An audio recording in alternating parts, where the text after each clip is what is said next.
आज 7 जून আমার ছেলের শুভমের আজকে জন্মদিন। আজকে 32তম জন্মদিন, রবিবার। তো আজকে সকালবেলা অনেক কিছু রান্না হবে। আর আলু ভাজা প্রথমে হচ্ছে, খাসির মাংস এনে রাখা হয়েছে, ভালো করে সুন্দর করে ধুয়ে নিয়েছি। খাসি মাংস আজকে 800 টাকা কিলো। তো মাংসের আলুটা ভেজে নিচ্ছি, তারপর একে একে যা সবজি আছে, আলু ভাজা, কুমড়ো ভাজা হয়ে গেছে।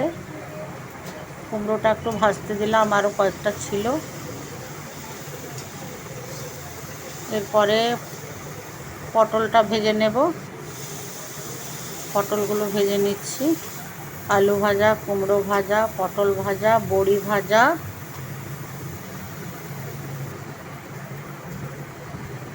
বেগুন ভাজা।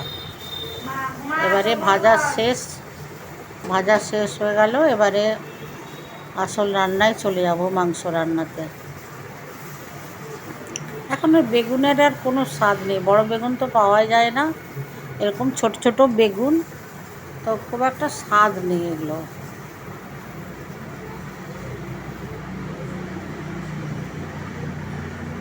এবারে কড়াই তেল দিলাম, তেজপাতা আর একটু চিনি ফোড়ন দিলাম।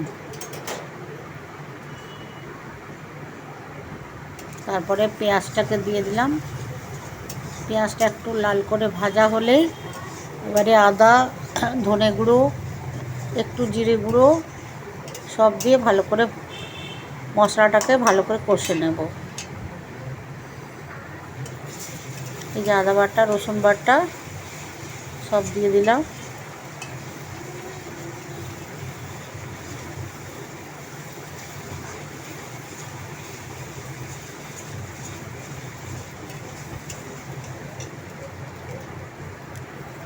এবার একটু টমেটো দেব,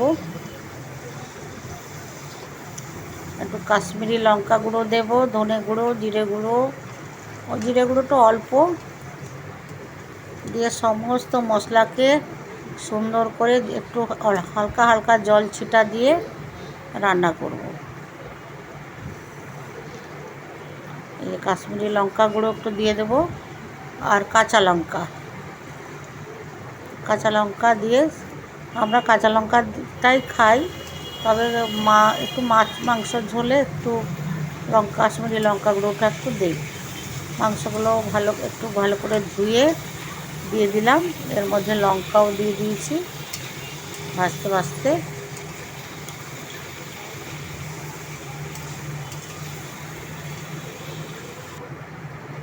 খুব ভালো করে কষতে হবে।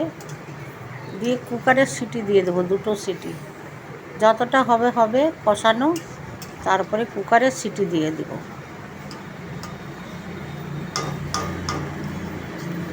এবারে হয়ে গেল, পরবর্তী পর্বে